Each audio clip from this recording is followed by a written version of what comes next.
A dog jumped into the ambulance with his owner, and when the paramedics tried to remove him, he did this.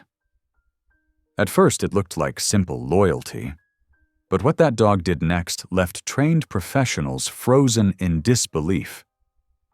Because this wasn't just about protecting his owner, this was about saving her life in a way no one saw coming. But the real shock? That ambulance ride was only the beginning. Behind one woman's collapse lies a dangerous secret, and someone powerful will do anything to silence her forever. Now, her only defense is the dog no one believed in, and the people brave enough to stand beside her. What did this dog uncover that made him the target of men who will stop at nothing? And how far will loyalty go when survival is on the line? I'd love to know. Where are you watching from? Type it down below. And while you're here, subscribe so you'll always catch the next story.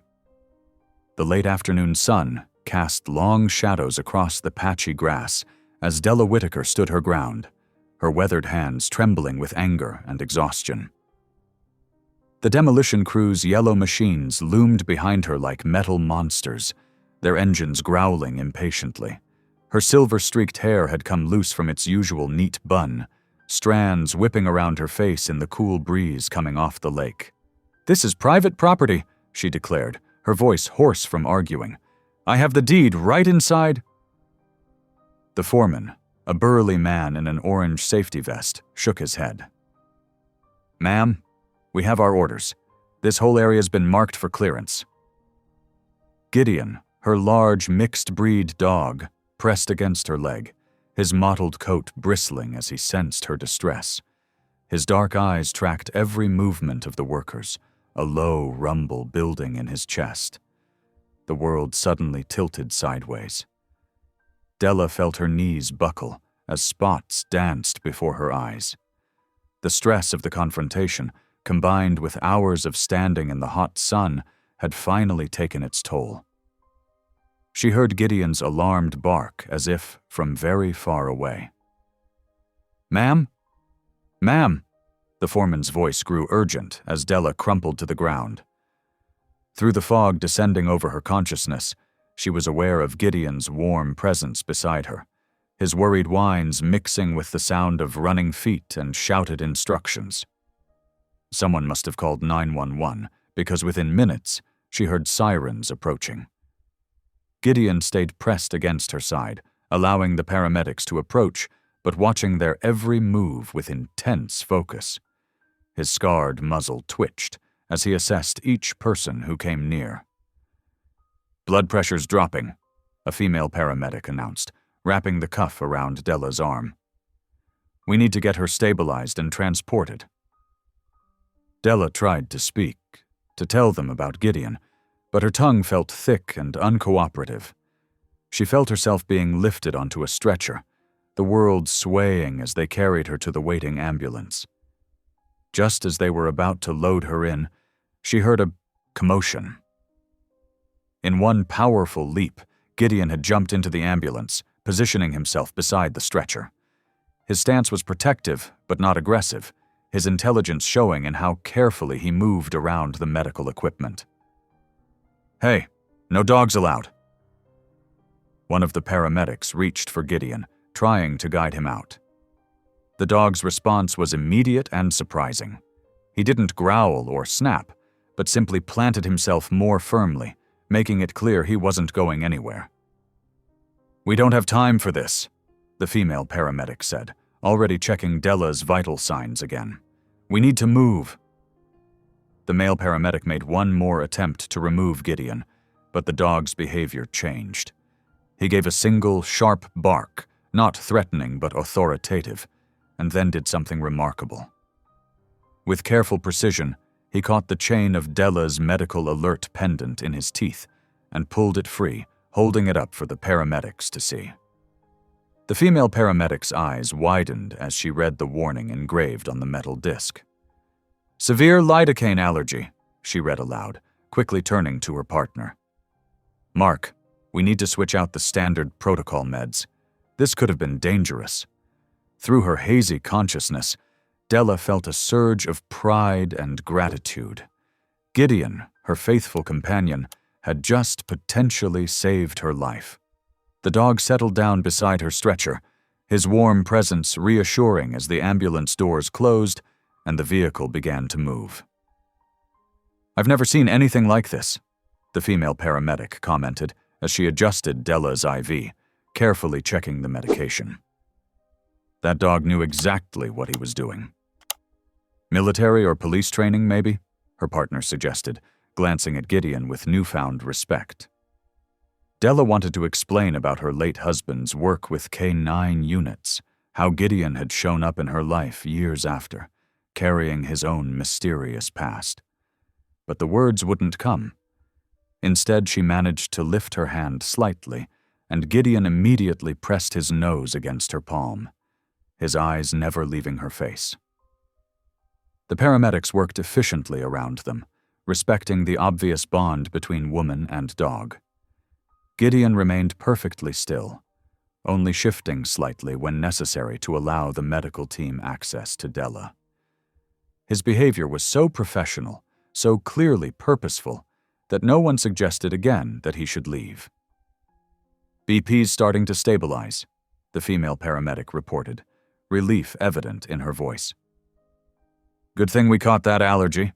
In her current state, a reaction could have been serious."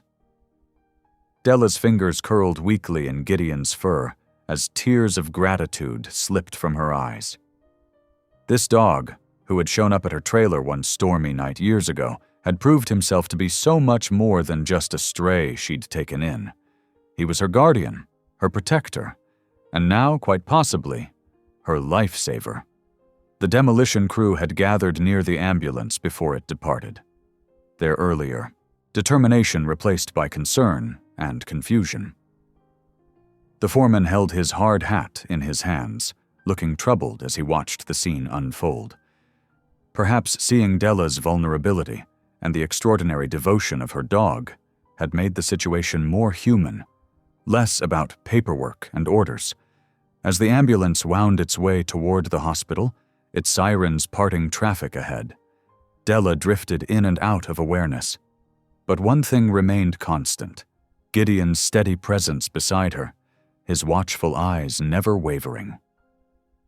The paramedics continued their work, occasionally shaking their heads in amazement at the dog's behavior. "He's like a trained medical assistant," the male paramedic commented quietly to his partner. "Look how he moves when we need to reach her, but never gets in the way. This is no ordinary rescue dog." Indeed, Gideon's actions had revealed layers of training and intelligence that went beyond basic companionship. His quick thinking with the medical alert pendant had demonstrated not just loyalty, but an understanding of human needs and medical emergencies that seemed almost impossible for a dog. The female paramedic checked Della's vital signs once more, nodding with satisfaction. "She's going to be okay," she said, as much to Gideon as to her partner. The dog's tail gave a single thump against the floor of the ambulance, as if he understood and appreciated the update. As they neared the hospital, Della found her voice at last, though it came out as barely more than a whisper.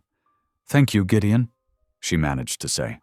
The dog's ears perked forward at the sound of her voice, and he gently licked her hand in response.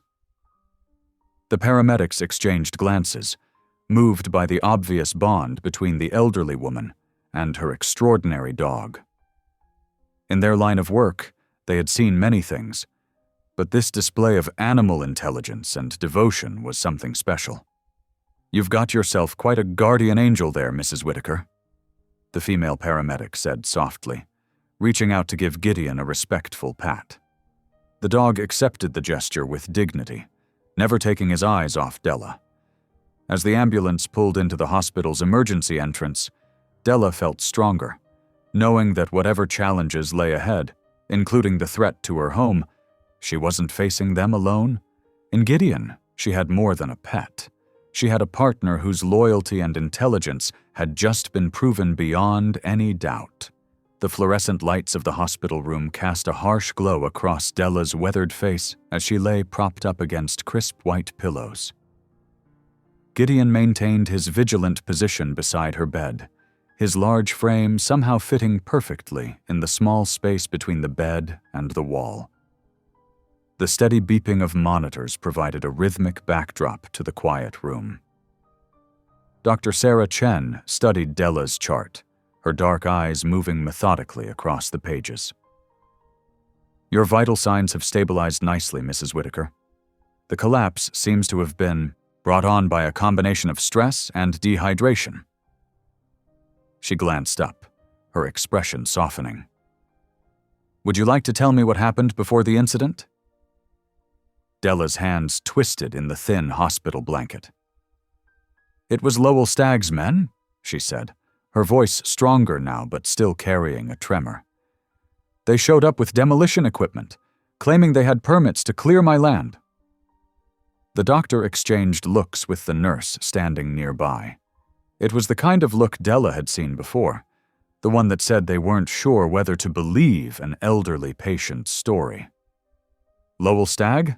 the nurse asked, adjusting Della's IV line. "The developer?" "Yes," Della replied firmly. "He's been trying to buy up all the lakefront property, but that land is mine. My husband and I paid it off 30 years ago." Her voice caught slightly at the mention of her late husband, and Gideon immediately raised his head, pressing his nose against her hand. Dr. Chen made a note in the chart. "Perhaps we should contact your family." "I don't have any family," Della interrupted. "Just Gideon." She scratched behind her dog's ears, drawing strength from his presence. "And that's exactly why Stagg thinks he can get away with this. He thinks I'm just some old woman who won't fight back." The conversation was interrupted by a commotion in the hallway. 2 security guards appeared at the door, accompanied by a hospital administrator in a pressed suit. "Mrs. Whitaker," the administrator said, his voice carefully measured. "I'm afraid we need to discuss your dog's presence in the hospital. While we understand the circumstances of his arrival, we have strict policies about animals in patient areas." Gideon's ears flattened slightly, but he remained perfectly still. Della's hand tightened in his fur. "He saved my life," she said firmly. "The paramedics saw it. He's not just any dog, he has training." "Nevertheless," the administrator began, but Dr. Chen stepped forward. "Actually," she interjected, "I've reviewed the paramedics' report. This dog showed remarkable medical awareness. He identified a potentially fatal drug allergy and has demonstrated exceptional behavior. I'm recommending he be allowed to stay under the Therapy Animal Exception Clause." The administrator frowned, clearly preparing to argue, when a nurse burst into the room, her face pale. "Mrs. Whitaker," she said breathlessly, "I'm so sorry. There's a news report. There's been a fire." The television mounted in the corner of the room flickered to life, showing aerial footage of thick black smoke rising from a familiar stretch of shoreline. Della's heart seemed to stop as she recognized her property. The camera zoomed in on the charred remains of her trailer, now nothing more than a blackened skeleton against the afternoon sky. The room fell silent except for the continued beeping of monitors. Gideon pressed closer to Della's side as she stared at the screen, her face draining of color. "It wasn't an accident," she whispered, her voice shaking. "Stagg did this. He knew I wouldn't sell, so he's taking it by force." The administrator and security guards withdrew quietly, the question of Gideon's presence forgotten in the face of this development. Dr. Chen quickly checked Della's vital signs, concerned about the shock of the news. "We should call the police," the nurse suggested, but Della gave a bitter laugh. "Stagg has half the county board in his pocket," she said. "He's been doing this for years, burning people out, forcing them to sell. But he's never been caught. There's never any proof." Dr. Chen pulled up a chair, sitting down beside Della's bed. "Mrs. Whitaker, I believe you, and I think we need to document everything. The timing of your collapse, the confrontation with the demolition crew, and now this fire. It's too much to be coincidence." Della nodded slowly, her fingers working through Gideon's fur as she gathered her thoughts. "My husband used to say that evil thrives when good people look the other way. He worked with police dogs, you know. That's why I think Gideon—" She trailed off, looking at her faithful companion. "Sometimes I wonder if he was meant to find me." Throughout the afternoon, various hospital staff members came and went, many offering sympathetic words or small kindnesses. The news of the fire spread quickly, and with it the story of the elderly woman whose dog had saved her life just hours before she lost everything. A young police officer arrived to take a statement, but his demeanor made it clear he didn't expect much to come from the investigation. "These things happen, ma'am," he said, not quite meeting Della's eyes. "Old trailers, electrical problems." "There was nothing wrong with my electrical system," Della insisted. "My husband was meticulous about maintenance. Everything was up to code." The officer made a few non-committal notes and left, leaving Della feeling more alone than ever. But as darkness fell outside her hospital window, she felt Gideon's steady presence and remembered how he had surprised everyone that morning. "We're not done yet," she whispered to him. "We're not giving up." Dr. Chen returned for an evening check, bringing with her a small bag of toiletries and a clean set of hospital clothes. "The nurses took up a collection," she explained, setting the items on the bedside table. "And I've arranged for you to stay an extra day for observation." Della recognized the kindness for what it was, not just medical care, but a temporary shelter while she figured out her next move. "Thank you," she said simply. As night settled over the hospital, Della lay awake in her bed, one hand resting on Gideon's head. Through the window, she could see the lights of the city, including the glow of expensive lakefront homes in the distance, homes built on land that Stagg had acquired through his ruthless methods. The loss of her home hit her in waves, memories of quiet evenings on her small porch, the familiar creak of the screen door, the way the morning sun would sparkle on the lake. But more than that, it had been her last connection to her husband, to the life they'd built together. Gideon shifted slightly, his dark eyes reflecting the dim light of the room's monitors. In them, Della saw not defeat, but determination. Whatever Stagg had planned, whatever came next, she wasn't facing it alone. She had already survived one of his attempts today, thanks to this extraordinary dog who had come into her life like an answer to an unspoken prayer. The monitors continued their steady rhythm, marking time in the quiet room. Outside, somewhere in the darkness, Lowell Stagg might have been celebrating his victory, thinking he had finally broken the will of the stubborn widow who stood in his way. But he hadn't counted on Gideon. And as Della finally drifted off to sleep, her hand buried in her faithful companion's fur, she knew that this was far from over. The morning brought a different kind of tension to Della's hospital room. The sunlight had barely begun filtering through the blinds when the click of expensive shoes echoed down the hallway. Two men in crisp suits appeared in her doorway, leather briefcases in hand, and expressions as cold as February frost. Gideon, who had been dozing at the foot of Della's bed, raised his head and fixed them with an unwavering stare. His ears pricked forward, body tensing slightly.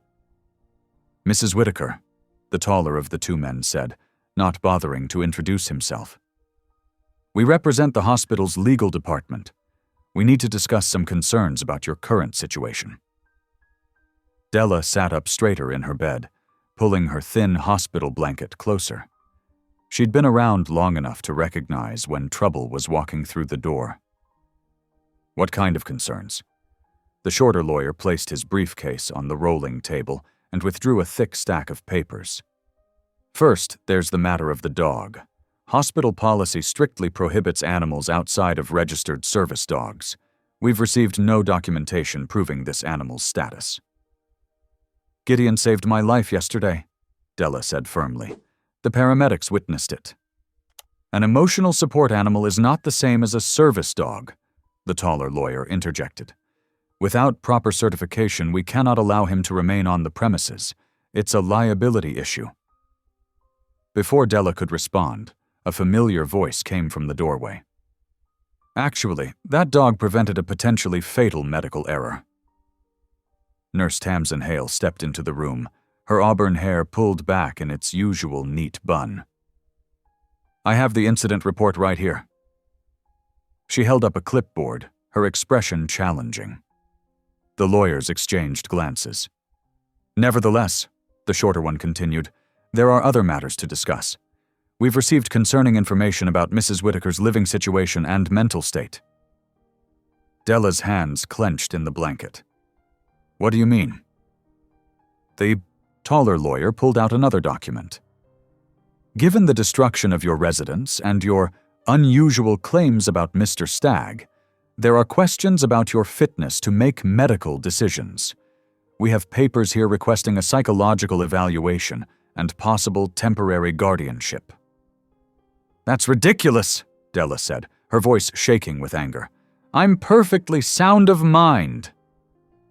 You've been making accusations against a respected community leader, the shorter lawyer said smoothly. Claims of persecution, conspiracy. Claims that are looking more credible by the hour, came another voice. Keaton Rourke appeared beside Tamsin, still in his paramedic uniform from his shift. I've responded to 3 similar accidents at properties Stagg wanted to acquire, all ruled inconclusive, all resulting in forced sales. The lawyers' faces tightened. Mr. Rourke, this is a private matter. No, Tamsin interrupted, stepping further into the room. This is becoming a matter of patient advocacy. Mrs. Whitaker showed no signs of confusion or mental impairment during admission or treatment. Her vital signs were consistent with chemical exposure, not psychological distress. Della felt warmth spread through her chest as these 2 virtual strangers stood up for her. Gideon moved closer to her side, his presence steady and reassuring. Furthermore, Keaton continued, I've already filed my official report about the incident yesterday, including the fact that the demolition crew was operating without proper permits or safety protocols. That's all documented. The taller lawyer's jaw worked for a moment.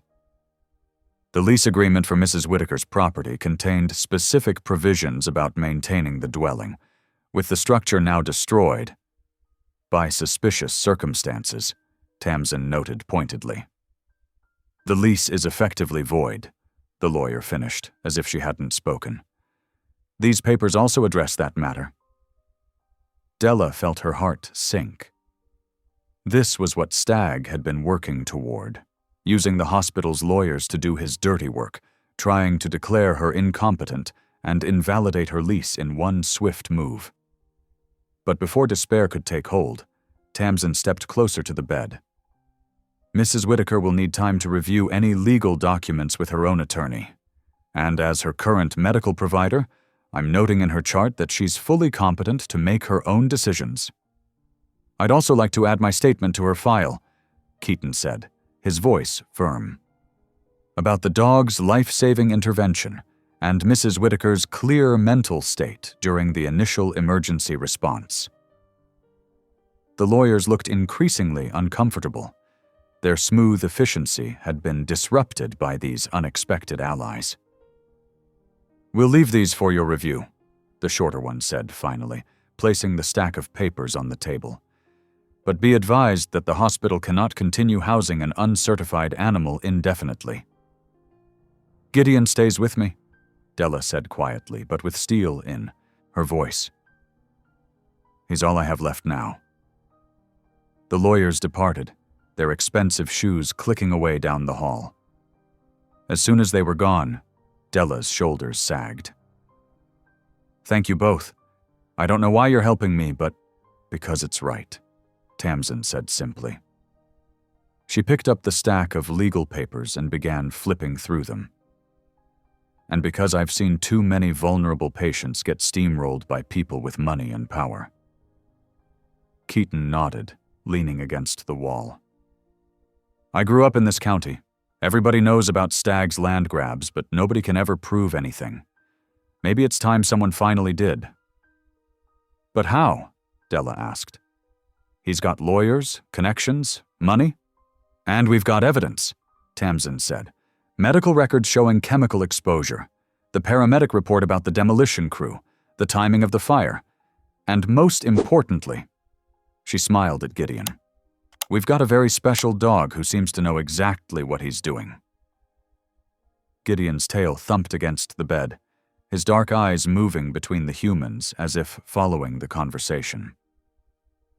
First things first, Keaton said, pulling out his phone. I know a lawyer who specializes in elder advocacy. She's fought Stagg before in other cases. Let me give her a call. And I'll speak with hospital administration about Gideon, Tamsin added. There are provisions for companion animals in special circumstances. We just need to document everything properly. Della felt tears welling up in her eyes. After so long fighting alone, having others willing to stand beside her felt almost overwhelming. Gideon pressed closer, offering his steady comfort. Why don't you rest for a bit? Tamsin suggested gently. Let us handle some of these details. You've been through a lot in the past 24 hours. Della nodded, suddenly feeling the weight of everything that had happened. As Tamsin adjusted her pillows and Keaton stepped into the hallway to make his call, she ran her fingers through Gideon's fur. You brought them to me, didn't you, boy? She whispered. Just like you brought help yesterday. Gideon's dark eyes met hers, wise and knowing. Whatever came next, she wasn't facing it alone anymore. Sometimes, she reflected, help comes in unexpected forms. A loyal dog, a compassionate nurse, a paramedic with a conscience. And maybe, just maybe, that would be enough to stand against all of Stagg's money and power. As the afternoon sun slanted through the hospital window, Gideon suddenly became restless. His nose twitched, and he began pawing insistently at Della's coat, which hung on a hook near her bed. His behavior was peculiar, not his usual gentle manner, but something more urgent. What's got into you, boy? Della asked, watching as the dog's attention remained fixed on her coat.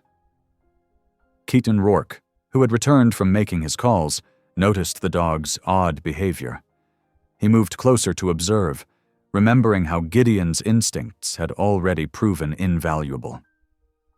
He seems really focused on your coat, Mrs. Whitaker. Della reached for the garment, but as soon as she touched it, Gideon gave a low whine. That's strange, she said. He's never acted this way before. Something tickled at the back of Keaton's mind. He pulled out his tablet where he had access to the ambulance's telemetry data from yesterday's emergency. His eyes scanned the numbers, looking for patterns.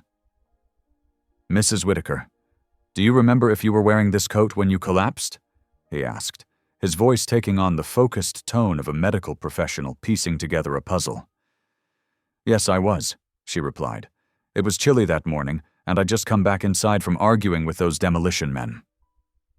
Keaton's fingers moved quickly across the screen, pulling up more detailed readings. Look at this, he said, turning the tablet so Tamsin could see. Her heart rhythm shows significant irregularities right here, exactly when she said she came inside and was still wearing the coat. Tamsin stepped closer, her sharp features intent as she studied the data. She reached for the coat, bringing it carefully to her nose. Her eyes widened. There's a distinct smell, something like wintergreen, but sharper, more chemical. That's right, Della said.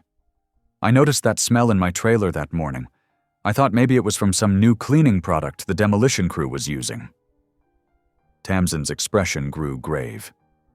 This isn't cleaning product, it's methyl salicylate. I recognize it from some counterfeit medical supplies we had to deal with last year. It's sometimes used in fake sealants and industrial products. Keaton's face darkened with understanding. And if someone introduced it into your heating system or flew, the fumes would have filled the trailer, Tamsin finished, causing gradual cardiac symptoms that could easily be mistaken for natural causes in someone your age, Mrs. Whitaker. Della's hand went to her throat, remembering the tightness she'd felt that morning. You mean someone deliberately tried to poison you, Keaton confirmed grimly, and made it look like an accident. Gideon pressed against Della's side, his protective instinct even more pronounced now. She buried her fingers in his fur, seeking comfort in his solid presence. We need to document this, Tamsin said decisively. She pulled out her phone and began taking pictures of the coat. The chemical residue should still be detectable. I'll have the lab run a full analysis. Keaton was already making notes in his report. This changes everything.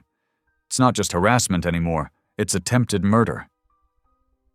Stagg, Della whispered, her voice shaking slightly. He must have had those men do something to my heating system while they were pretending to check the property lines. We'll need to handle this carefully, Tamsin cautioned. People like Stagg have ways of making evidence disappear. Let me call someone I trust in the lab first before we alert anyone else. She carefully placed the coat in a sealed hospital bag, labeling it with precise notes. Keaton continued documenting the telemetry data, adding his observations about Gideon's behavior and the timing of events. The dog knew, he said, looking at Gideon with newfound respect. He could smell the chemical. That's why he was so insistent about staying with you in the ambulance. He was still trying to protect you from the exposure. Della reached out to scratch behind Gideon's ears. My guardian angel, she murmured. You knew all along, didn't you, boy? Gideon's tail thumped steadily against the bed, his dark eyes never leaving Della's face. His earlier agitation had calmed now that the coat was sealed away, but he remained alertly positioned between Della and the door. I'll take this to the lab myself, Tamsin said, securing the evidence bag. And I'm going to update your chart to reflect the chemical exposure. We'll need to monitor your cardiac function more closely now that we know what we're dealing with. I'll stay with Mrs. Whitaker until you get back, Keaton offered. I want to review the rest of the telemetry data, see if there are any other patterns we missed. Tamsin nodded approvingly. Good thinking. And, Mrs. Whitaker, try not to worry too much. You're safe here, and now we have proof of what they tried to do to you. As Tamsin left with the sealed coat, Della sank back against her pillows, feeling suddenly drained. The reality of how close she'd come to dying, not from a simple collapse, but from deliberate poisoning, hit her hard. How can people do such things? She asked quietly. All over a piece of land? Keaton looked up from his tablet, his face somber. Greed makes people capable of terrible things, Mrs. Whitaker. But the truth has a way of coming out, especially when you have friends looking out for you, both human and canine. Gideon shifted closer, laying his head on Della's lap. His weight was warm and reassuring, a steady presence against the chilling revelation of what had nearly happened. The afternoon sun continued its slow journey across the hospital room floor, marking the passage of time as they waited for Tamsin's return, each lost in their own thoughts about what this discovery would mean for the battles that lay ahead. The afternoon sun had faded into dusk by the time Tamsin finished filing the paperwork that officially designated Gideon as Della's service animal. She clicked her pen closed with satisfaction and placed the forms in Della's medical file. There, she announced. According to hospital policy, Gideon is now officially recognized as a medical alert service dog. No one can make him leave your side. Della's eyes welled with grateful tears as she hugged Gideon close. His tail wagged steadily, and his dark eyes seemed to hold an understanding of the moment's importance. Thank you, she whispered. Both of you have been such a blessing. Keaton Rourke, who had stayed well past the end of his shift, stood by the window with his arms crossed. "It's not enough, though, is it? We need more than just proof of the chemical exposure. We need to connect it directly to Stag."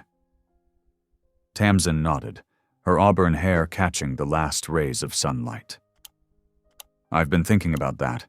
Those demolition trucks were parked in his equipment yard overnight. If they used the same chemicals there might still be evidence," Keaton finished, straightening up. "The yard's just off Route 12, isn't it?" "You're not suggesting we—" Della started, looking concerned. "We're not breaking in," Tamsin assured her quickly. "But there's nothing illegal about driving past on a public road. And if we happen to see something suspicious from outside the fence—" Keaton checked his watch. "It's almost 8 o'clock. Most of his workers will be gone by now." "I can't ask you to risk your jobs," Della protested. "You're not asking," Tamsin said firmly. "We're offering. Besides, I'm off shift in 20 minutes, and Keaton's already technically off the clock." Gideon's ears had perked up during their conversation. He stood alert now, as if sensing the purpose forming in their minds. "What about Gideon?" Della asked. "He should stay here with me." "Actually," Keaton interjected, "I think we should take him. If there are any chemical traces like what was in your coat, he'll be able to detect them. He's already proven he can identify the substance." Della hesitated, then nodded slowly. "He does seem to have a nose for trouble, and I'll feel better knowing he's with you both." Tamsin gathered her things and changed out of her scrubs while Keaton brought his truck around to the hospital's side entrance. The spring evening was cool and clear, with a quarter moon providing just enough light to see by without being too bright. "I'll drive," Keaton offered as they helped Gideon into the back seat of his pickup truck. "Tamsin, you navigate. The yard's about 15 minutes from here, right?" Tamsin settled into the passenger seat, while Gideon sat alertly in the extended cab behind them. "Take Henderson Road to avoid the main traffic cameras. We don't need Stag's friends at the sheriff's office getting curious about where we're headed." The truck rolled quietly through the darkening streets, its headlights joining the scattered pool of other evening traffic.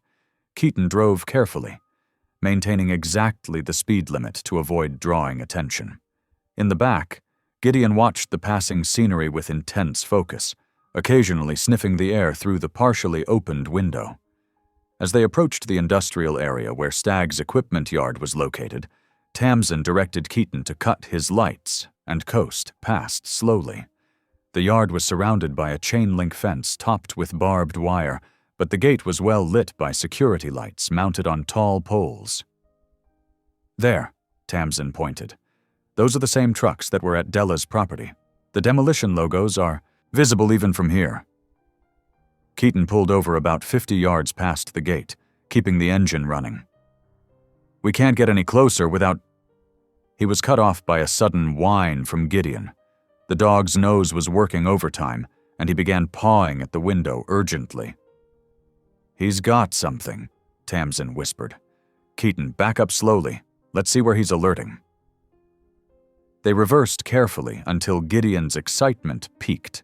He was now fully focused on a pickup truck parked just inside the fence, its bed containing what looked like tools and rags. "That's one of the supervisor's trucks," Tamsin noted. "The one who was giving orders at Della's place." Keaton studied the fence. "There's a gap under the chain link right there. Looks like something's eroded the ground away." Tamsin was already reaching for a pair of latex gloves from her purse. "Cover me. I'm going to see what Gideon's so interested in." "Tamsin, wait," Keaton started, but she was already out of the truck.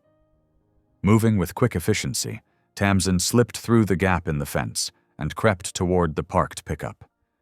Gideon watched intently, his nose still working the air.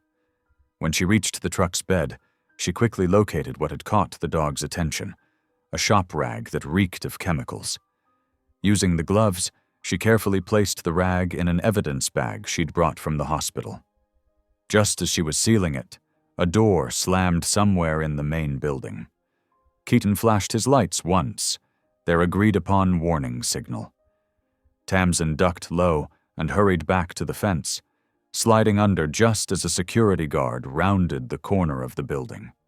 She slipped back into the truck, breathing hard but triumphant. Got it. And Gideon was right. It's soaked in the same chemical smell. Keaton pulled away slowly, keeping his speed steady until they were well clear of the yard. Only then did he let out a long breath. That was too close. But worth it, Tamsin said, holding up the sealed bag. This is the same stuff they used at Della's place. I'd bet my license on it, and it's got oil and grease marks that prove it came from their equipment. Gideon had settled back in his seat, looking satisfied. His task accomplished, he now watched the road ahead with calm attention.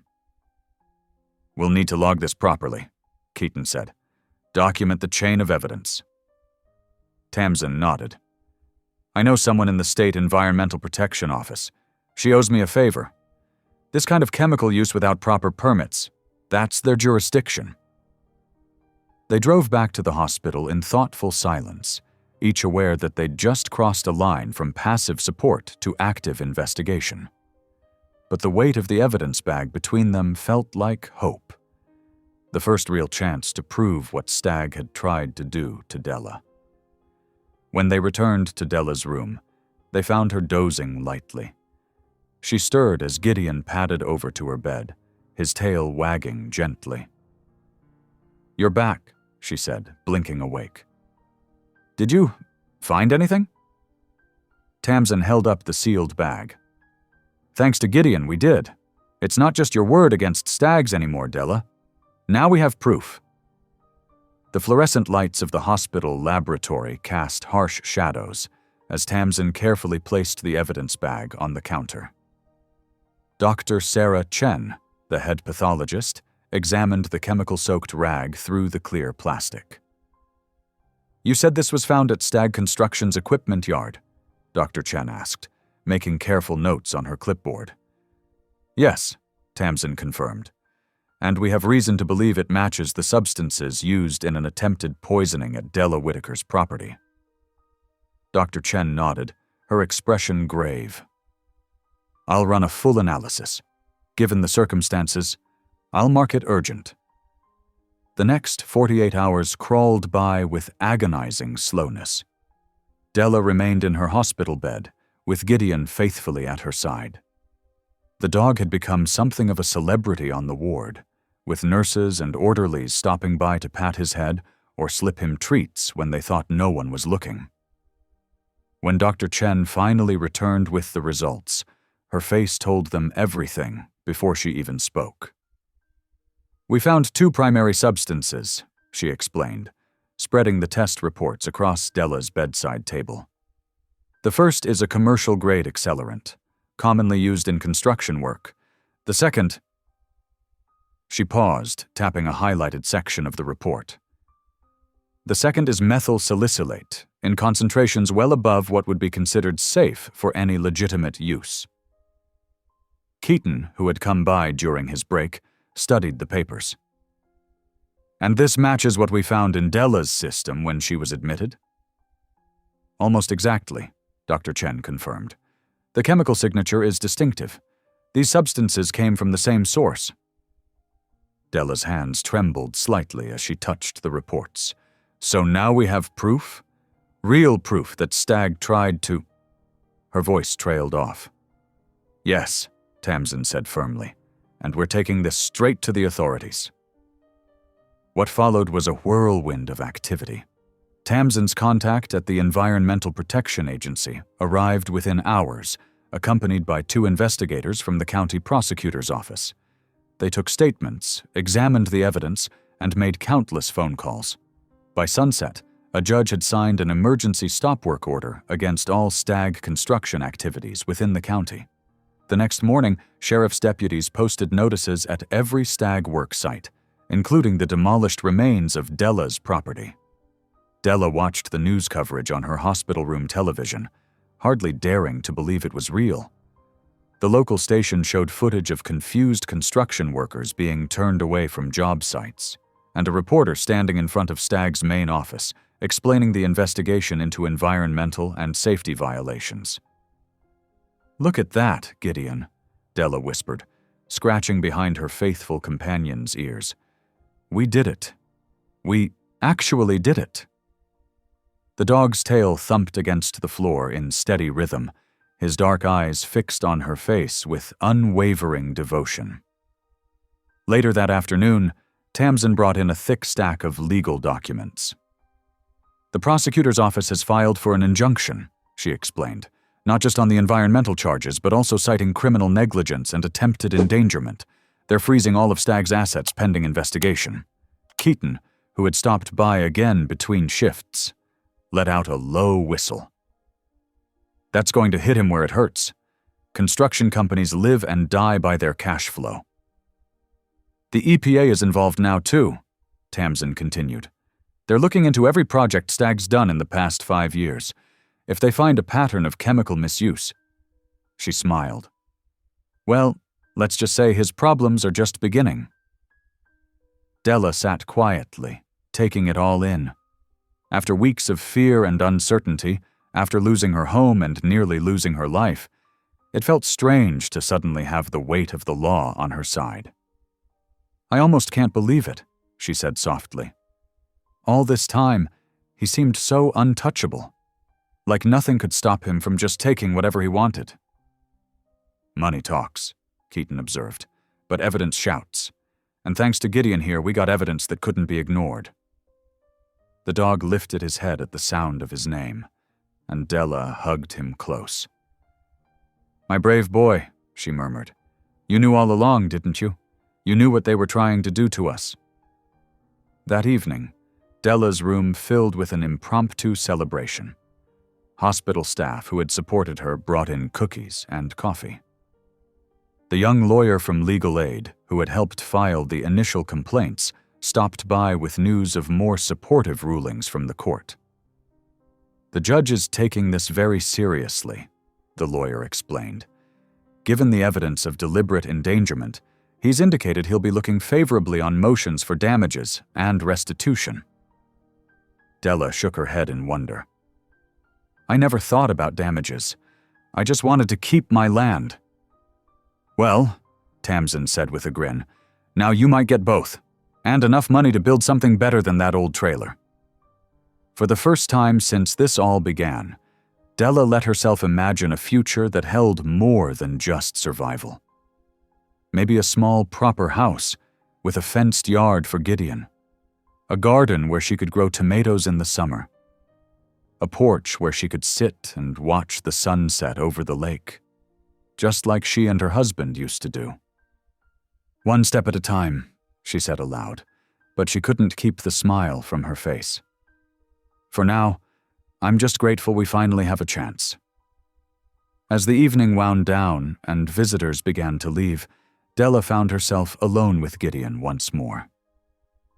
The dog rested his chin on her bed, his presence as steady and comforting as always. "We're going to be okay," she told him, and for the first time in weeks, she truly believed it. The stop work order felt like more than just a legal victory.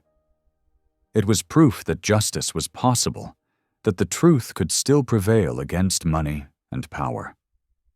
She reached for her water glass and caught a glimpse of her reflection in the window. The woman looking back at her seemed stronger somehow, more determined than the tired housekeeper who had collapsed outside her trailer such a short time ago. "We're going to build something new," she whispered, both to Gideon and to herself. "Something better."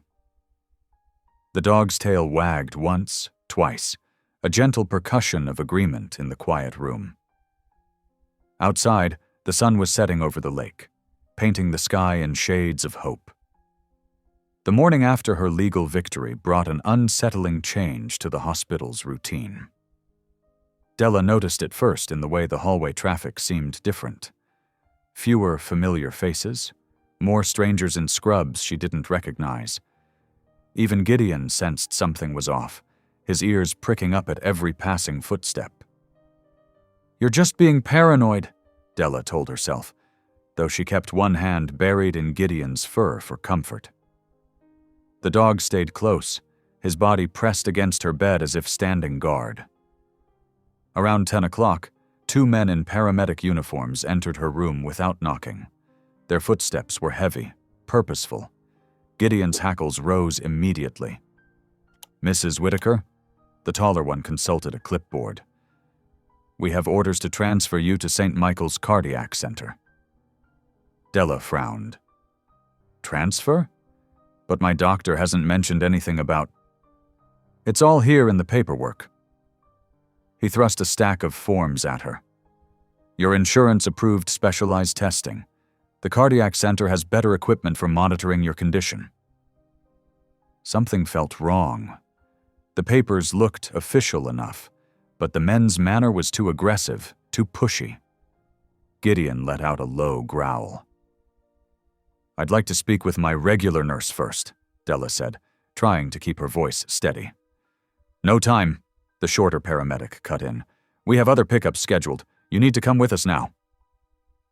They moved toward her bed with practiced efficiency, one reaching for her IV while the other began unhooking monitoring equipment. Della's heart raced as they worked, her instincts screaming that something wasn't right. "Wait, please!"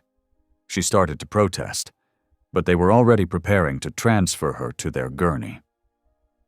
Just then, Keaton Rourke appeared in the doorway, still in his own paramedic uniform from his morning shift. He took in the scene with narrowed eyes. "What's going on here?" he asked, his voice sharp with authority. "Routine transfer," the taller man said without looking up. "St. Michael's Cardiac Center." Rourke stepped further into the room, his gaze sweeping over their uniforms, their equipment. "Funny thing about that," he said slowly. "I just came from St. Michael's. They're not accepting transfers today. Their cardiac ward is under renovation." The 2 men exchanged quick glances. The shorter one's hand twitched toward his pocket.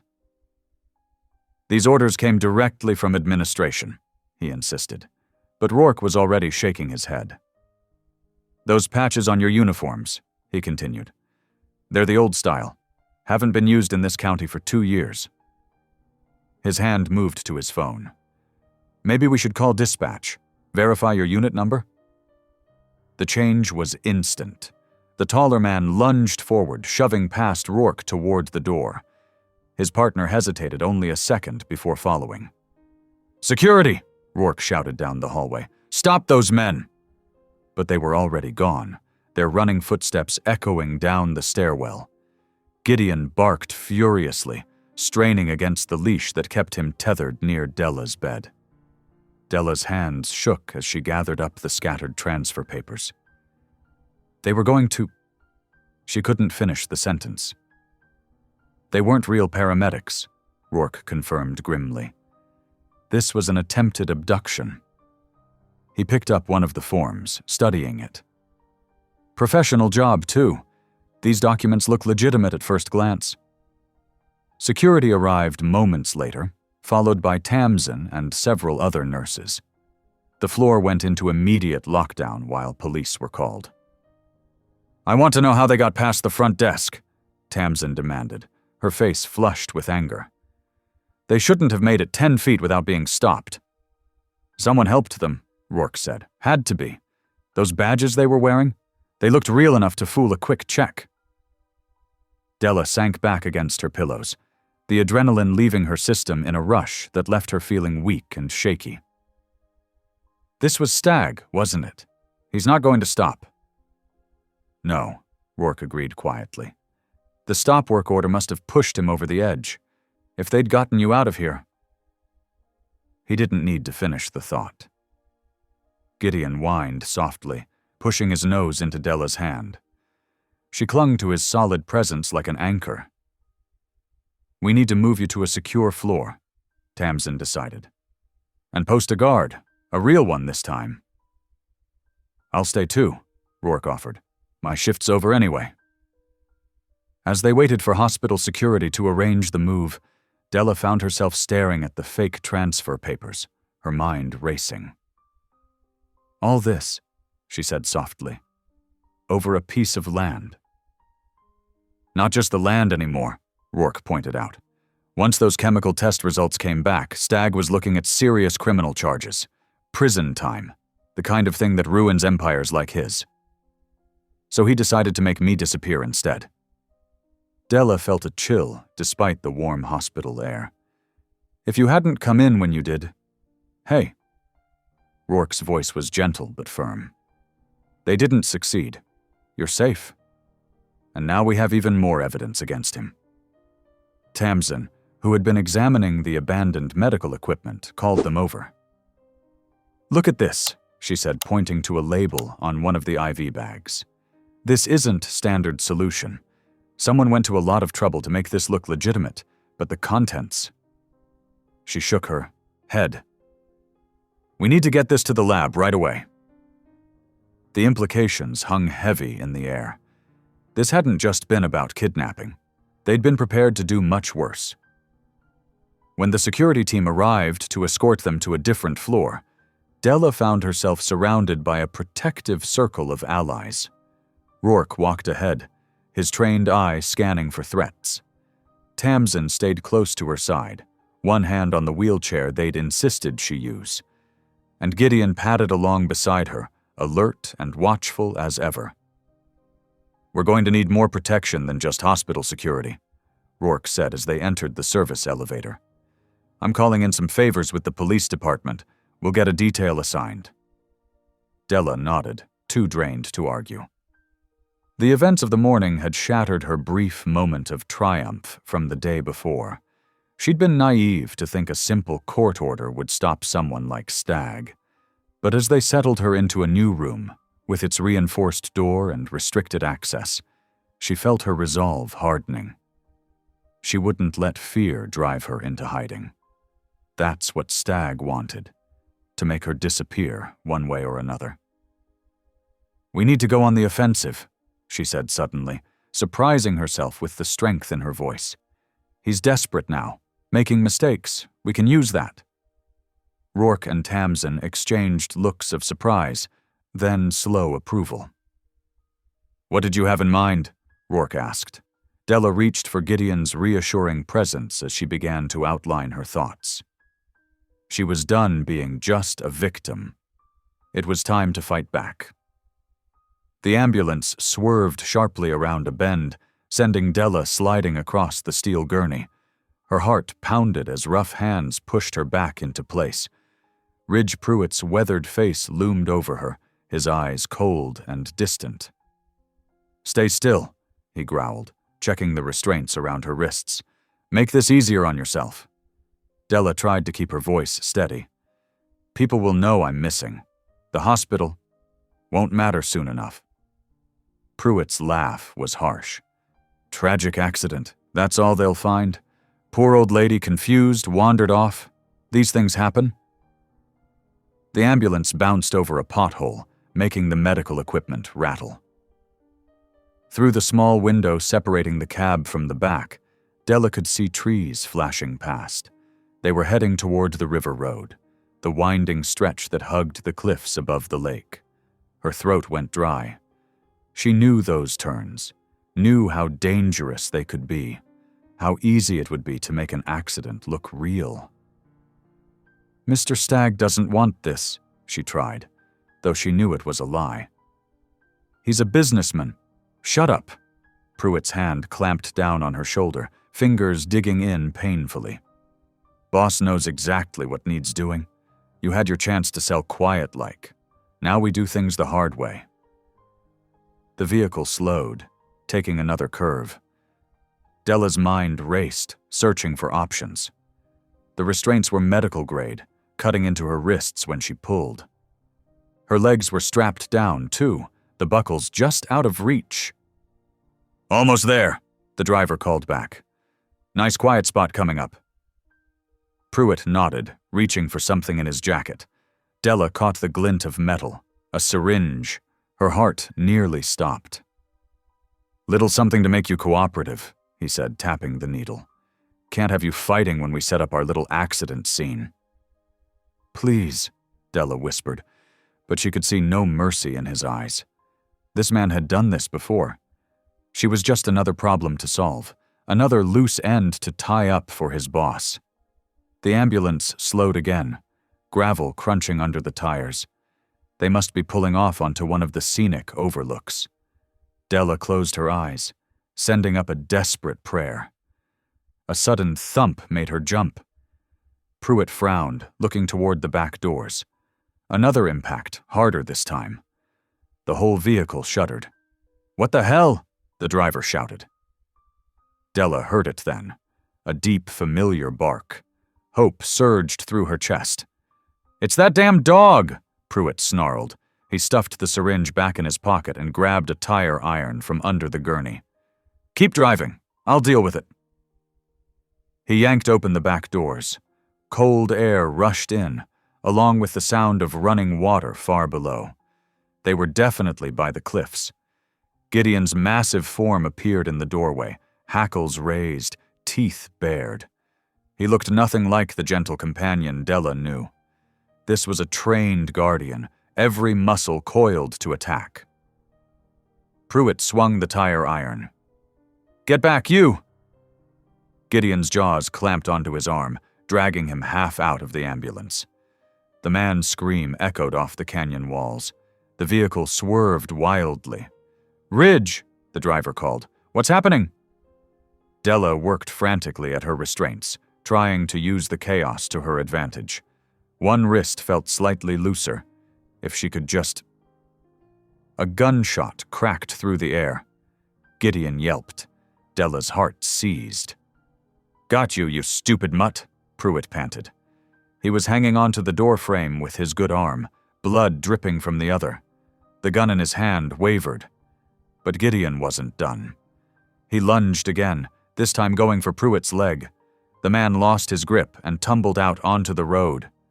The gun went flying. Stop the damn truck!" Pruitt shouted. The ambulance's brakes squealed.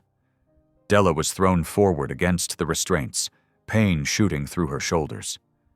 Through the open doors, she could see Pruitt scrambling to his feet, Gideon circling him like a wolf. The driver's door slammed. Footsteps crunched on gravel. "Leave it!" Pruitt yelled. "Just grab the old lady and—" Gideon sprang. His weight hit Pruitt square in the chest, sending both of them rolling dangerously close to the cliff's edge. The driver stood frozen, watching the struggle. Della felt the restraint on her right wrist finally give. She reached across, fingers trembling as she worked on the other buckle. Just a few more seconds. A horrible cry split the thicker air. Della looked up to see Pruitt and Gideon locked together, teetering on the brink. Time seemed to slow as they wavered there. Man and dog, hatred and loyalty, balanced on the edge of disaster. Then they fell. "Gideon!" The scream tore from Della's throat. She ripped free of the last restraint, ignoring the pain as the straps cut her skin. The driver turned toward the ambulance, his face pale. But before he could reach her, a police siren wailed in the distance. He hesitated for only a moment before running to the cab. The engine roared to life, tires spinning on loose gravel. Della stumbled out the back doors, nearly falling as her legs buckled. The ambulance peeled away, leaving her alone on the overlook. She crawled to the cliff edge, heart hammering. "Gideon! Gideon, please!" Far below, the river churned dark and cold. Broken branches and disturbed earth marked where the struggle had sent both dog and man over the edge. But in the deepening dusk, she couldn't see any sign of movement in the water. The police siren grew louder, joined by others. Help was coming. But Della couldn't move from her spot by the cliff, couldn't take her eyes off the river that might have just claimed her dearest friend. "Please," she whispered again, tears streaming down her face. "Please be alive." The sleek black GPS device on Keaton Rourke's dashboard blinked steadily, tracking Gideon's collar through the winding mountain roads. His hands gripped the steering wheel tight enough to whiten his knuckles. In the passenger seat, Tamsin Hale kept her eyes fixed on the moving dot, her normally composed features tight with worry. "They're heading toward River Canyon Road," she said, her voice clipped. "Taking the scenic route, not exactly the way to the cardiac center they claimed." Rourke pressed harder on the accelerator, his old pickup truck groaning in protest. "I knew something was off about that ambulance. The door hinges were painted over. County maintenance would never let that slide. And that crew's uniforms." Tamsin shook her head. "The stitching was wrong. I should have noticed sooner." "We both should have." Rourke's jaw clenched. "But who expects someone to fake an entire ambulance?" The GPS signal wavered as they entered a patch of spotty coverage. Tamsin leaned forward, willing the device to keep tracking. When they'd fitted Gideon with the collar last week, it had seemed like simple precaution. Now it might be the only thing standing between Della and whatever Stagg's men had planned. "There," Tamsin pointed as the signal steadied. "They've slowed down. Maybe stopping?" "River Canyon Overlook." Rourke's voice was grim. "Perfect spot for an accident." Inside the stolen ambulance, Della watched Ridge Pruitt prepare a syringe with practiced efficiency. Her wrists ached where the restraints bit into them, but she kept her voice steady. "You won't get away with this." Pruitt barely glanced at her. "Already have, lady. By the time they find you at the bottom of that canyon, the toxicology report will show you had a heart attack. Tragic, but not surprising given your condition." His smile didn't reach his eyes. "Should have taken Mr. Stagg's first offer." The ambulance swayed as it navigated another curve. Through the small window to the cab, Della caught glimpses of guardrails and empty road. Her heart pounded, but she refused to let him see her fear. "Someone will figure it out." "Like who? That do-gooder paramedic?" Pruitt snorted. "By tomorrow there won't be any evidence left. Just another sad story about a stubborn old woman who should have known better." A sudden thump made them both freeze. It came again, harder, something hitting the rear doors. "What the hell?" the driver called back. Della heard it then, a familiar bark that sent hope surging through her chest. "Gideon." Pruitt's face darkened. He shoved the syringe in his pocket and grabbed a tire iron from under the gurney. "Keep driving," he snapped at his partner. "I'll handle this." But before he could reach the doors, they burst open with a crash of metal. Gideon's massive form filled the doorway, hackles raised and teeth bared in a snarl that made him look twice his size. The setting sun behind him cast his shadow long across the ambulance floor. Pruitt swung the tire iron, but Gideon was faster. He lunged forward, powerful jaws clamping onto the man's arm. Pruitt howled in pain and surprise as the force of the attack slammed him against the side wall. The ambulance swerved wildly. "Ridge!" the driver shouted. "What's going on back there?" Della watched in amazement as her gentle companion transformed into something else entirely. A trained guardian, every move precise and deadly. She remembered her late husband working with his canine units, teaching them to protect and defend. Had some of that training stuck with Gideon all these years? Pruitt managed to shake free, blood streaming from his arm. His face contorted with rage as he fumbled for something in his jacket. A gun. "No!" Della screamed, but the shot cracked through the confined space. Gideon yelped but didn't fall. The bullet had only grazed him, and now his dark eyes held nothing but focused fury. He launched himself at Pruitt again, this time going for the hand holding the weapon. The gun went flying as they grappled, crashing into the medical cabinets. The ambulance jerked to a stop, throwing them all forward. Della heard the driver's door slam, footsteps crunching on gravel. But her attention was fixed on Gideon as he forced Pruitt back step by step toward the open doors. "Get off me, you stupid mutt!" Pruitt swung the tire iron again, but his movements were growing desperate and sloppy. Gideon dodged the wild swing and dove for the restraint holding Della's right wrist. His teeth made short work of the canvas strap. As soon as her hand was free, she reached across to work on the other buckle. Pruitt lunged for her, but Gideon was there instantly, placing himself between them. His growl reverberated through the ambulance's metal walls, a sound of pure, protective rage. The driver appeared in the doorway, his own gun raised. "Ridge, forget the dog. Just grab her and—" But Gideon had already spun to face the new threat. He launched himself at the driver's arm, knocking the weapon away before the man could fire. The driver stumbled backward with a yell of panic. Della finally got her other wrist free. Her shoulders screamed in protest as she pushed herself up, legs shaky from being restrained.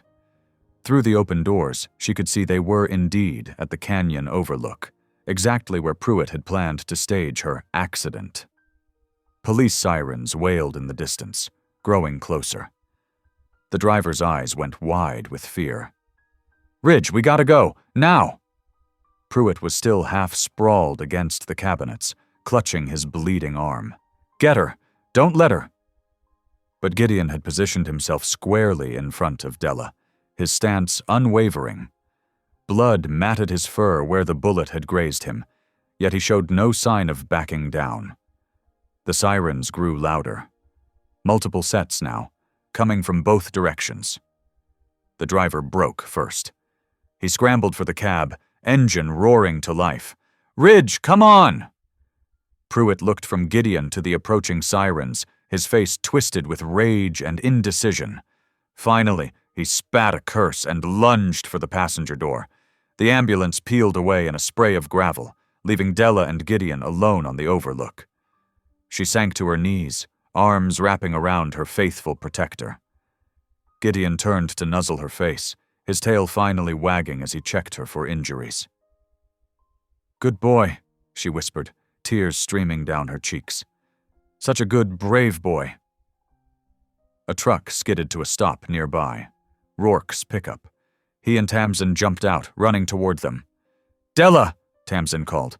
"Are you all right? We saw the ambulance." "I'm okay." Della didn't let go of Gideon. Thanks to him, he saved my life. Again. Rourke was already on his radio, calling in the direction the ambulance had fled. But he paused to crouch beside them, gently examining the graze on Gideon's shoulder. "Looks like you've got yourself a genuine hero here." Della buried her face in Gideon's fur, breathing in his familiar scent. "I always knew he was special. But today..." She looked up at the sound of approaching police cars. "Today he proved it to everyone else too." Gideon simply leaned against her, steady and protective as always. His job wasn't finished, wouldn't be finished until Stagg was stopped for good. But for now, he had done what mattered most. He had kept his person safe. The ambulance's wild swerving had thrown them all off balance. As Pruitt and the driver fled, the vehicle's momentum carried it toward the bridge's edge. Metal screamed against metal as the passenger side scraped along the guardrail. Della stumbled, her legs still weak from being restrained. The floor tilted beneath. Her feet as the ambulance's rear wheels lifted. Through the open doors, she could see nothing but empty air and the churning river far below. "Della!" Rourke's voice cut through her panic. He had just pulled up in his truck and was sprinting toward them. But it was too late. The ambulance shifted again, and Della lost her footing completely. She slid towards the opening, fingers scrambling for purchase on the smooth metal floor. For one horrible moment, she was suspended in space, the roar of the river filling her ears. Then teeth clamped firmly but gently on her sleeve. Gideon had grabbed her, his powerful neck straining as he dug his paws into the ambulance floor. He wouldn't let go. She could see it in his eyes. Even as her weight pulled him closer to the edge, those intelligent dark eyes stayed locked on hers, full of determination. "Hold on!" Rourke had reached them. He grabbed Della's other arm, muscles straining. "I've got you!" Della's shoulder felt like it was being torn apart. The river churned 60 feet below, its waters dark and hungry, but Gideon's grip never wavered. Working together, dog and paramedic began pulling her back inside the tilting vehicle.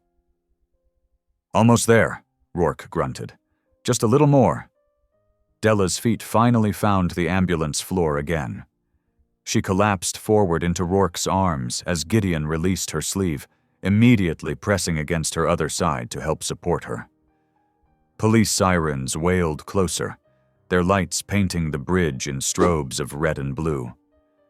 Rourke half-carried, half-dragged Della away from the precariously balanced ambulance. Gideon stayed pressed against her leg, still supporting her weight. They had barely cleared the danger zone when the first police cars screeched to a stop.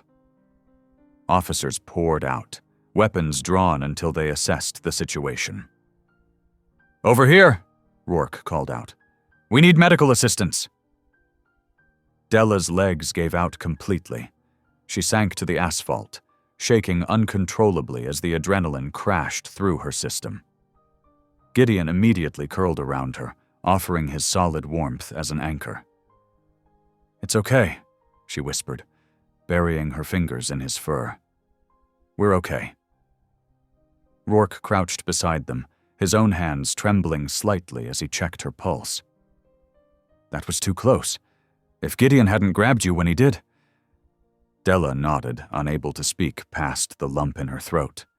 She had seen her death in those moments suspended over the river, but Gideon hadn't hesitated. Just like he hadn't hesitated to protect her from Pruitt or to alert the paramedics about her allergy that first day. Tamsin came running up, medical kit in hand. "Oh my God, Della, are you hurt?"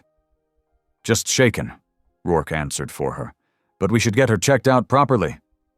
Police officers were already cordoning off the scene, calling for a tow truck to secure the ambulance before it could slip further. Others were radioing descriptions of Pruitt and the driver, setting up roadblocks. One officer approached their small group, notepad in hand. "Ma'am, when you're feeling up to it, we'll need your statement." Della nodded, her hand still buried in Gideon's fur. The dog's steady presence helped ground her as the full impact of what had just happened began to sink in. She had nearly died, would have died, if not for Gideon's quick action and Rourke's strength. "That's some dog you've got there," the officer added, looking at Gideon with clear admiration. "Never seen anything like it." "He's one of a kind," Della agreed softly. Gideon's tail thumped once against the pavement, but he maintained his protective position, alert for any new threats to his person. More emergency vehicles were arriving now, real ambulances this time, with legitimate paramedics. The bridge had become a chaos of flashing lights and radio chatter, but in their small bubble of calm, Della held on to her two saviors, the dog who had once again proved his extraordinary worth, and the paramedic who had believed in them both when no one else would. The river continued to rush beneath them, a reminder of how close they had come to tragedy. But they had survived together. And now, with police gathering evidence and taking statements, perhaps they would finally see justice done. The screech of tires cut through the night as more police vehicles converged on the bridge. Two officers quickly subdued Ridge Pruitt, who had been trying to slip away in the confusion. They pushed him face down onto the asphalt, the handcuffs clicking shut around his wrists. "Ridge Pruitt, you're under arrest," the officer announced, reading him his rights as Pruitt struggled and cursed. Della watched from her safe position between Rourke and Gideon as Pruitt was hauled to his feet. The man's face was twisted with anger, but there was fear there too now. His tough guy facade was crumbling as the reality of his situation sank in. "The dash cameras," Rourke said suddenly, pointing to the police vehicles. "They would have caught everything that happened on the bridge." One of the officers nodded. "Plus the traffic cams. We've got multiple angles of the whole incident." A crackling radio message cut through the noise. "Suspect vehicle spotted heading south on Lake Road. Black SUV. License plate matching target Lowell Stagg." "He's running," Tamsin said, her voice hard with satisfaction. "Coward." They didn't have to wait long for the outcome. Within 15 minutes, another radio call confirmed that police had cornered Stagg's vehicle at a roadblock. The land baron had tried to talk his way through, flashing his money and connections, but the officers weren't having it. When they brought him to the scene in handcuffs, Stagg looked nothing like the powerful man who had terrorized Della for months. His expensive suit was rumpled, his carefully manicured beard disheveled. His eyes blazed with impotent rage as he spotted Della. "This is ridiculous," he blustered. "Do you know who I am? I'll have all your badges for this." "What we know," said the lead detective who had arrived on scene, "is that we have dashcam footage of your man Pruitt attempting to murder Ms. Whitaker. We have lab results linking you both to the chemical attack on her home. And now we have witness statements and video evidence of an attempted kidnapping and murder." Stagg's face went pale. "I want my lawyer." "You'll need one," the detective agreed coldly. He turned to Della. "Ms. Whitaker, we'll need you to come down to the station when you're ready to give a formal statement. But I think it's safe to say your troubles with these two are over." Della nodded, still processing the rapid turn of events. Just minutes ago, she had been dangling over the river, certain she was about to die. Now her tormentors were in handcuffs, their crimes exposed. The evidence technicians were already processing the fake ambulance, collecting samples and taking photographs. One held up a familiar-looking rag in an evidence bag, the same type they had found in Stagg's equipment yard, now proven to contain the chemicals used in both attacks. "The lab results came back just before all this happened," Tamsin explained to the detective. "That's how we knew to follow when they took Della. The chemicals on those rags match exactly what was used to contaminate her home's heating system." Rourke added, "We have documentation of everything. The original poisoning attempt, the suspicious fire, all of it. They weren't as clever as they thought they were."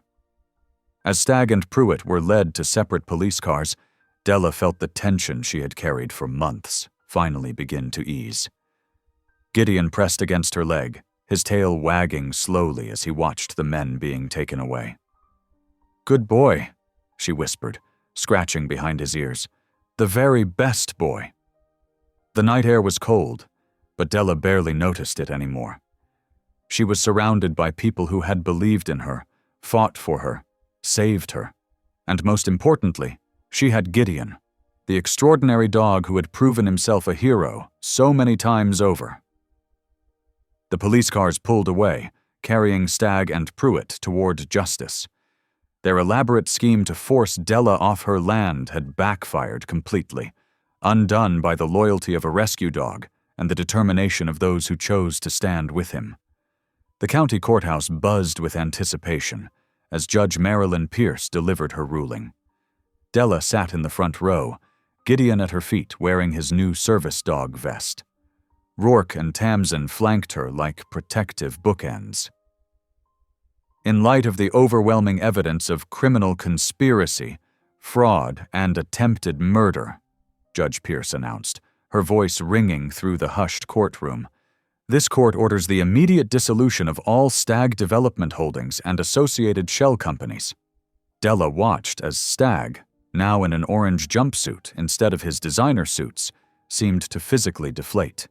His empire was crumbling before his eyes. "Furthermore," the judge continued, "all properties acquired through fraudulent means will be returned to their rightful owners. Ms. Whitaker's deed and lease rights are hereby fully restored, with damages assessed at $1,500,000 to be paid from the liquidation of Mr. Stagg's assets." Tears welled in Della's eyes as she squeezed Tamsin's hand. Her little piece of lakeside heaven, her last connection to her late husband, was finally, irrevocably safe. The judge wasn't finished. Additionally, this court recognizes Gideon's status as a certified service animal. given his demonstrated life-saving capabilities and ongoing protective services. She smiled down at the dog. Sometimes heroes come on 4 legs. Gideon's tail thumped against the floor as if he understood the significance of the moment. Justice had prevailed, not just for Della, but for all the other landowners Stagg had tried to bully and cheat over the years.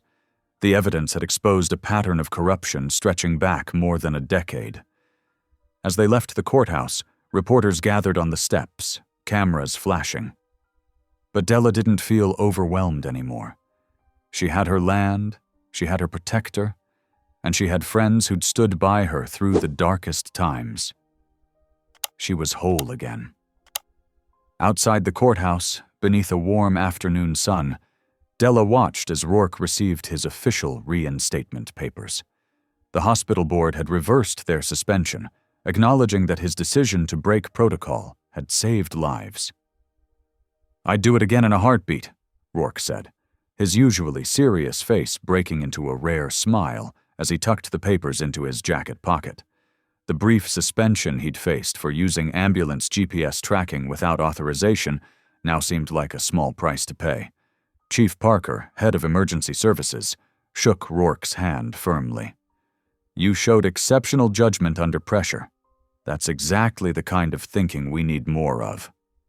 He pinned a commendation medal to Rourke's uniform for outstanding service above and beyond the call of duty. Tamsin stood nearby, her auburn hair glowing in the sunlight. She'd been steadfast throughout the ordeal, quietly gathering evidence and supporting Della through countless difficult nights at the hospital. Though she hadn't sought recognition, her supervisor had nominated her for the annual Nursing Excellence Award for her role in uncovering the poisoning attempt. "You've got quite a team here," Della said, her voice thick with emotion. Gideon wagged his tail, sensing her joy.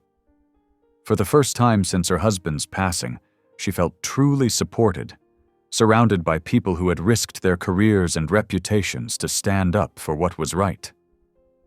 Tamsin squeezed her hand. "That's what friends do," she said simply. "We look out for each other." A week later, Della stood before her late husband's weathered shed, key trembling in her hand. The peeling blue paint and rusty hinges held so many memories of Jack training police dogs here years ago. Now, with fresh purpose, she was bringing it back to life. The newly painted sign read, "Gideon's House, K9 Training." She traced the letters with her fingers, remembering how Gideon had shown the same instincts that Jack had once nurtured in his police dogs. The crunch of tires on gravel made her turn. Rourke's pickup truck appeared, loaded with fresh lumber. He stepped out, wearing jeans and a work shirt instead of his paramedic uniform. "Thought you could use some help fixing up the place," he said, pulling out a saw and toolbox. Gideon trotted over to greet him, tail wagging. "You didn't have to do this," Della said, touched by his thoughtfulness. "I wanted to." Rourke scratched behind Gideon's ears, then looked at her with those steady eyes. "And I was wondering, would you like to have dinner with me tonight?" Della felt warmth spread through her chest. She looked at Gideon, who sat watching them both with what looked remarkably like approval. After everything they'd been through together, this felt right. She laughed, a sound of pure joy she hadn't made in years. "Yes," she said. "I'd like that very much." Standing there with Gideon beside her and Rourke's answering smile warming her heart, Della knew she was exactly where she needed to be. This wasn't just an ending. It was a beginning. Thanks for watching. If any part of this story lingered with you, consider subscribing. I'll be here again tomorrow, sharing another tale that speaks to the soul.